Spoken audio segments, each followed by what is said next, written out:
ओम शांति। आज 3 मई 2020 की प्रातः मुरली ओम शांति अव्यक्त बाप दादा रिवाइज है 6186 मधुवन। आज का हेडलाइन है संगम युग, जमा करने का युग। आज की मुरली से कुछ मुख्य पॉइंट्स। पहला, इस युग इस जीवन की विशेषता है जो अभी जितना जमा करने चाहे वह कर सकते हैं। इस समय के श्रेष्ठ खाते के प्रमाण पूज्य पद भी पाते हो और फिर पूज्य सो पुजारी भी बनते हो।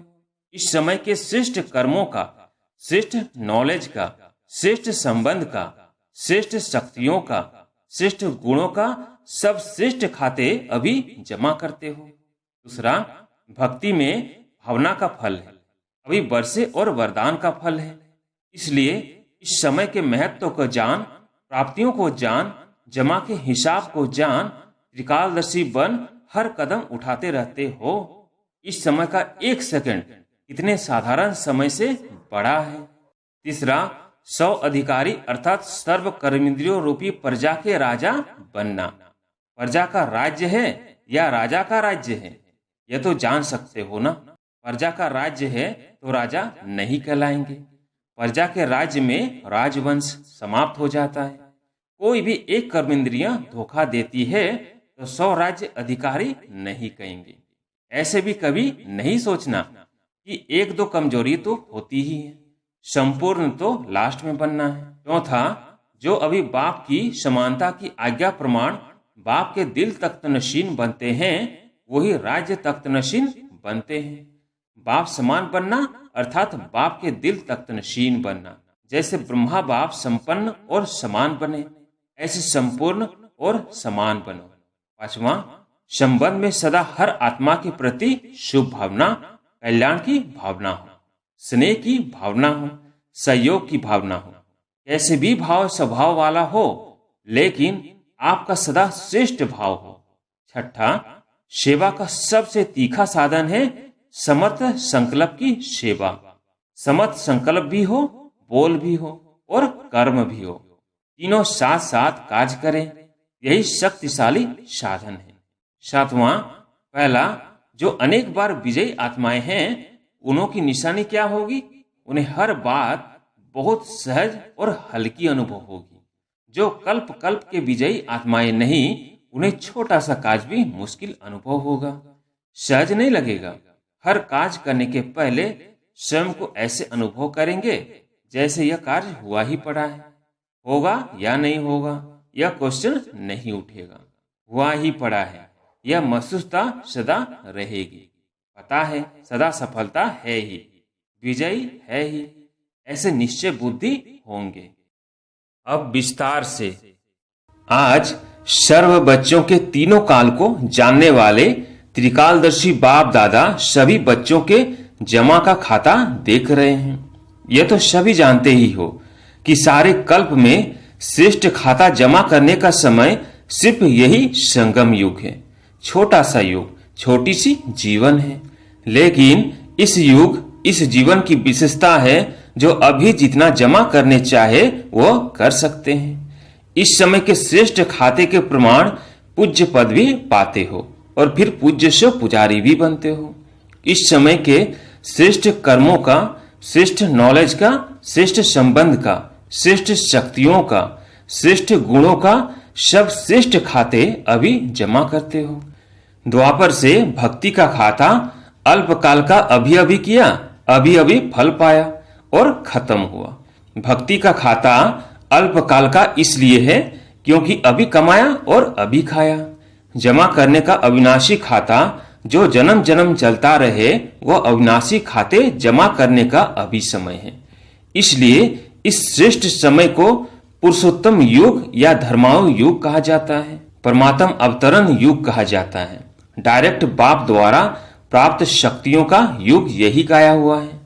इसी युग में ही बाप विधाता और वरदाता का पाठ बजाते हैं, इसलिए इस युग को वरदानी युग भी कहा जाता है। इस युग में स्नेह के कारण बाप भोले भंडारी बन जाते हैं जो एक का पदम गुणा फल देता है। एक का पदम गुणा जमा होने का विशेष भाग्य अभी ही प्राप्त होता है। और युगों में जितना और उतना का हिसाब है। अंतर हुआ ना, क्योंकि अभी डायरेक्ट बाप वर्षे और वरदान दोनों रूप में प्राप्ति कराने के निमित्त हैं। भक्ति में भावना का फल है, अभी वर्षे और वरदान का फल है। इसलिए इस समय के महत्व को जान, प्राप्तियों को जान, जमा के हिसाब को जान, त्रिकालदर्शी बन हर कदम उठाते रहते हो। इस समय का एक सेकंड कितने साधारण समय से बड़ा है वो जानते हो? सेकंड में कितना कमा सकते हो और सेकंड में कितना गंवाते हो, ये अच्छी तरह से हिसाब जानते हो। वो साधारण रीति से कुछ कमाया कुछ गंवाया, ऐसा अमूल्य समय समाप्त तो नहीं कर रहे हो। ब्रह्म कुमार ब्रह्म कुमारी तो बने, लेकिन अविनाशी वर्षे और विशेष वरदानों के अधिकारी बने, क्योंकि इस समय के अधिकारी जन्म जन्म के अधिकारी बनते हैं। इस समय के किसी न किसी स्वभाव व संस्कार व किसी संबंध के अधीन रहने वाली आत्मा जन्म जन्म अधिकारी बनने के बजाय प्रजा पद के अधिकारी बनते हैं। राज्य अधिकारी नहीं, प्रजा पद अधिकारी बनते हैं। बनने आए हैं राजयोगी, राज्य अधिकारी, लेकिन अधीनता के संस्कार कारण विधाता के बच्चे होते हुए भी राज्य अधिकारी नहीं बन सकते। इसलिए सदा यह चेक करो 100 अधिकारी कहां तक बने हैं। जो 100 अधिकारी नहीं पा सकते वो विश्व का राज्य कैसे प्राप्त करेंगे? विश्व के राज्य अधिकारी बनने का चैतन्य मॉडल अभी 100 राज्य अधिकारी बनने से तैयार करते हो।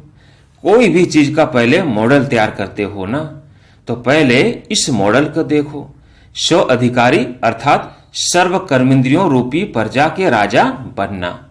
प्रजा का राज्य है या राजा का राज्य है, यह तो जान सकते हो ना। प्रजा का राज्य है तो राजा नहीं कहलाएंगे। प्रजा के राज्य में राजवंश समाप्त हो जाता है। कोई भी एक कर्मेंद्रिय धोखा देती है तो 100 राज्य अधिकारी नहीं कहेंगे। ऐसे भी कभी नहीं सोचना कि एक दो कमजोरी तो होती ही है, संपूर्ण तो लास्ट में बनना है। लेकिन बहुत काल की एक कमजोरी भी समय पर धोखा दे देती है। बहुत काल के अधीन बनने के संस्कार अधिकारी बनने नहीं देंगे।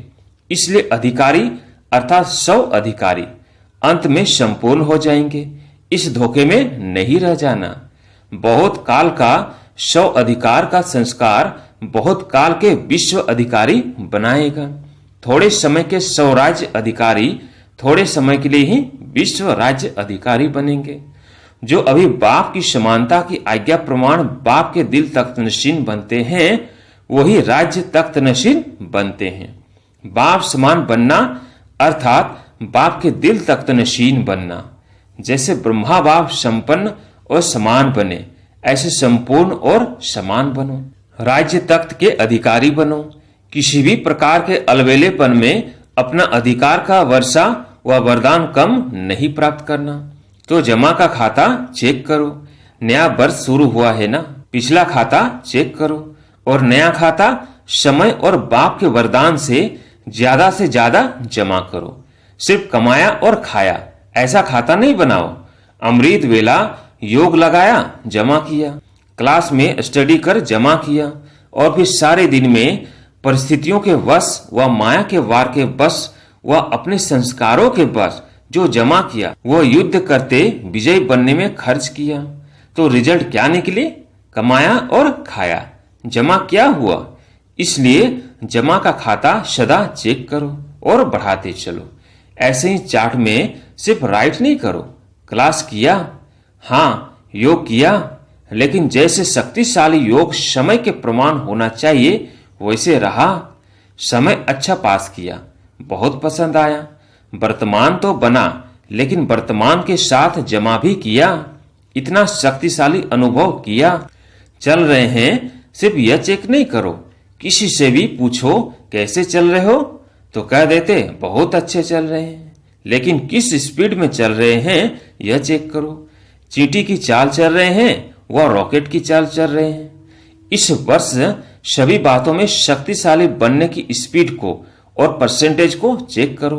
कितनी परसेंटेज में जमा कर रहे हो? 5 रुपया भी कहेंगे जमा हुआ, 500 रुपया भी कहेंगे जमा हुआ। जमा तो किया, लेकिन कितना किया? समझा क्या करना है? गोल्डन जुबली की ओर जा रहे हो। यह सारा वर्ष गोल्डन जुबली का है ना, तो चेक करो, हर बात में गोल्डन एजेड अर्थात शतो प्रधान स्टेज है। वह शतो अर्थात सिल्वर एजेड स्टेज है। पुरुषार्थ भी शतो प्रधान गोल्डन एजेड हो, सेवा भी गोल्डन एजेड हो, जरा भी पुराने संस्कार की अलाएं यानी खाद नहीं हो। ऐसे नहीं जैसे आजकल चांदी के ऊपर भी सोने का पानी चढ़ा देते हैं। बाहर से तो सोना लगता है, लेकिन अंदर क्या होता है, मिक्स कहेंगे ना। तो सेवा में भी अभिमान और अपमान के अलाएं मिक्स न हो, इसको कहा जाता है गोल्डन एजेड सेवा। स्वभाव में भी ईर्ष्या, सिद्ध और जीत का भाव न हो, यह है अलाएं। इस अलाएं को समाप्त कर गोल्डन एजेड स्वभाव वाले बनो। संस्कार में सदा हाजी, जैसा समय जैसी सेवा वैसे स्वयं को मोल्ड करना है, अर्थात रियल गोल्ड बनना है। मुझे मोल्ड होना है, दूसरा करे तो मैं करूं, यह जिद हो जाती है। यह रियल गोल्ड नहीं। यह अलाएं समाप्त कर गोल्डन एजेड बनो। संबंध में सदा हर आत्मा के प्रति शुभ भावना, कल्याण की भावना हो, स्नेह की भावना हो, सहयोग की भावना हो। कैसे भी भाव स्वभाव वाला हो, लेकिन आपका सदा श्रेष्ठ भाव हो। इन सब बातों में सौ परिवर्तन ही गोल्डन जुबली मनाना है। अलायों को जलाना अर्थात गोल्डन जुबली मनाना। समझा? वर्ष का आरंभ गोल्डन एजेड स्थिति से करो। सहज है ना? सुनने के समय तो सब समझते हैं कि करना ही है, लेकिन जब समस्या सामने आती है तब सोचते यह तो बड़ी मुश्किल बात है। समस्या के समय सौ राज्य अधिकारीपन का अधिकार दिखाने का ही समय होता है। वार के समय ही विजयी बनना होता है। परीक्षा के समय ही नंबर 1 लेने का समय होता है। समस्या स्वरूप नहीं बनो, लेकिन समाधान स्वरूप बनो। समझा इस वर्ष क्या करना है? तब गोल्डन जुबली की समाप्ति संपन्न बनने की गोल्डन जुबली कही जाएगी। और क्या नवीनता करेंगे? बाप दादा के पास सभी बच्चों के संकल्प तो पहुंचते ही हैं। प्रोग्राम में भी नवीनता क्या करेंगे? गोल्डन थॉट्स सुनाने की टॉपिक रखी है ना। सुनहरे संकल्प, सुनहरे विचार जो सोना बना दे और सोने का युग लावे, यह टॉपिक रखी है ना। अच्छा, आज वतन में इस विषय पर रुरवान हुई, वो फिर सुनाएंगे। अच्छा, सर्व वर्षे और वरदान के डबल अधिकारी भाग्यवान आत्माओं को सदा स्वराज्य अधिकारी श्रेष्ठ आत्माओं को सदा स्वयं को गोल्डन एजेड स्थिति में स्थित करने वाले रियल गोल्ड बच्चों को सदा स्व परिवर्तन की लगन से विश्व परिवर्तन में आगे बढ़ने वाले विशेष आत्माओं को बाप दादा का याद प्यार और नमस्ते। मीटिंग में आए हुए डॉक्टर से अव्यक्त बाप दादा की मुलाकात अपने श्रेष्ठ उमंग उत्साह द्वारा अनेक आत्माओं को सदा खुश बनाने की सेवा में लगे हुए हो ना। डॉक्टर्स का विशेष कार्य ही है हर आत्मा को खुशी देना। पहली दवाई खुशी है। खुशी आदि बीमारी खत्म कर देती है। तो रूहानी डॉक्टर्स अर्थात खुशी की दवाई देने वाले, तो ऐसे डॉक्टर होना। एक बार भी खुशी की झलक आत्मा को अनुभव हो जाए तो आत्मा सदा खुशी की झलक से आगे उड़ती रहेगी। तो सभी को डबल लाइट बनाए उड़ाने वाले डॉक्टर्स होना। वह बेड से उठा देते हैं, बेड में सोने वाले पेशेंट को उठा देते हैं, चला देते हैं। आप पुरानी दुनिया से उठाए नई दुनिया में बिठा दो, ऐसे प्लेन बनाए है ना। रूहानी इंस्ट्रूमेंट यूज करने का प्लान बनाया है। इंजेक्शन क्या है, गोलियां क्या है, ब्लड देना क्या है, यह सब रूहानी साधन बनाए हैं। किसको ब्लड देने की आवश्यकता है, तो रूहानी ब्लड कौन सा देना है। हार्ट पेशेंट को कौन सी दवाई देनी है, हार्ट पेशेंट अर्थात दिल शिकस्त पेशेंट, तो रूहानी सामग्री चाहिए। जैसे वो नई नई इन्वेंशन करते हैं, वो साइंस के साधन से इन्वेंशन करते हैं। आप साइलेंस के साधनों से सदाकाल के लिए निरोगी बना दो। जैसे उन्हों के पास सारी लिस्ट है, यह इंस्ट्रूमेंट है, यह इंस्ट्रूमेंट है, ऐसे ही आपकी भी लिस्ट हो लंबी। ऐसे डॉक्टर्स हो, एवर हेल्दी बनाने के इतने बढ़िया साधन हो, ऐसे ऑक्यूपेशन अपना बनाया है। सभी डॉक्टर्स ने अपने अपने स्थान पर ऐसा बोर्ड लगाया है। एवर हेल्दी एवर वेल्दी बनने का। जैसे अपने वो ऑक्यूपेशन लिखते हो ऐसे ही यह लिखते हो, जिसे देखकर समझे कि यह क्या है, अंदर जाकर देखें। आकर्षण करने वाला बोर्ड हो, लिखत ऐसी हो जो परिचय लेने के बिना कोई रह न सके, वैसे बुलाने की आवश्यकता न हो, लेकिन स्वयं ही आपके आगे न चाहते भी पहुंच जाए, ऐसा बोर्ड हो। वह तो लिखते हैं MBBS फलाने फलाने। आप फिर अपना ऐसा बोर्ड पर रूहानी ऑक्यूपेशन लिखो, जिससे वो समझे कि यह स्थान जरूरी है। ऐसी अपनी रूहानी डिग्री बनाई है या वो ही डिग्रियां लिखते हो? सेवा का श्रेष्ठ साधन क्या होना चाहिए? सेवा का सबसे तीखा साधन है समर्थ संकल्प से सेवा। समर्थ संकल्प भी हो, बोल भी हो और कर्म भी हो, तीनों साथ साथ कार्य करे, यही शक्तिशाली साधन है। वाणी में आते हो तो शक्तिशाली संकल्प की परसेंटेज कम हो जाती है, या वह परसेंटेज होती है तो वाणी की शक्ति में फर्क पड़ जाता है। लेकिन नहीं, तीनों ही साथ साथ हो। जैसे कोई भी पेशेंट को एक ही साथ कोई नब्ज देखता है, कोई ऑपरेशन करता है, इकट्ठा करता है। नब्ज देखने वाला पीछे देखे और ऑपरेशन वाला पहले कर ले तो क्या होगा? इकट्ठा कितना कार्य चलता है। ऐसे ही रूहानियत के भी सेवा के साधन इकट्ठा साथ साथ चले। बाकी सेवा के प्लान बनाए हैं, बहुत अच्छा, लेकिन ऐसा कोई साधन बनाओ जो सभी समझे कि हाँ, यह रूहानी डॉक्टर सदा के लिए हेल्दी बनाने वाली है। अच्छा, अब पार्टियों से। नंबर 1, जो अनेक बार विजयी आत्मा है, उन्हों की निशानी क्या होगी? उन्हें हर बात बहुत सहज और हल्की अनुभव होगी। जो कल्प कल्प के विजयी आत्माएं नहीं हैं, उन्हें छोटा सा कार्य भी मुश्किल अनुभव होगा, सहज नहीं लगेगा। हर कार्य करने के पहले स्वयं को ऐसे अनुभव करेंगे जैसे यह कार्य हुआ ही पड़ा है। होगा या नहीं होगा यह क्वेश्चन नहीं उठेगा, हुआ ही पड़ा है। यह महसूसता सदा रहेगी, पता है सदा सफलता है ही, विजय है ही, ऐसे निश्चय बुद्धि होंगे। कोई भी बात नई नहीं लगेगी, बहुत पुरानी बात है। इसी स्मृति से स्वयं को आगे बढ़ाते रहेंगे। दूसरा, डबल लाइट बनने की निशानी क्या होगी? डबल लाइट आत्माएं सदा सहज उड़ती कला का अनुभव करती है, कभी रुकना और कभी उड़ना ऐसे नहीं, सदा उड़ती कला के अनुभवी। ऐसी डबल लाइट आत्माएं डबल ताज के अधिकारी बनती है। डबल लाइट वाले स्वतः ही ऊंची स्थिति का अनुभव करते हैं।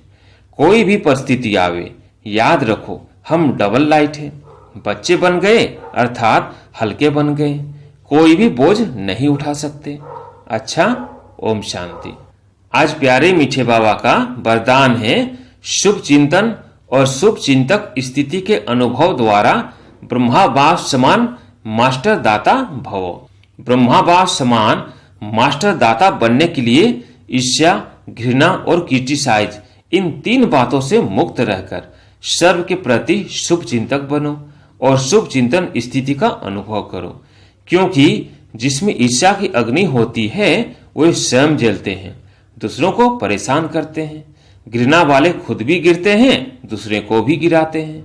और हंसी में भी क्रिटिसाइज करने वाले आत्मा को हिम्मतहीन बनाकर दुखी करते हैं। इसलिए इन 3 बातों से मुक्त रह शुभ चिंतक स्थिति के अनुभव द्वारा दाता के बच्चे मास्टर दाता बनो। स्लोगन, मन, बुद्धि और संस्कारों पर संपूर्ण विजय करने वाले स्वराज्य अधिकारी बनो।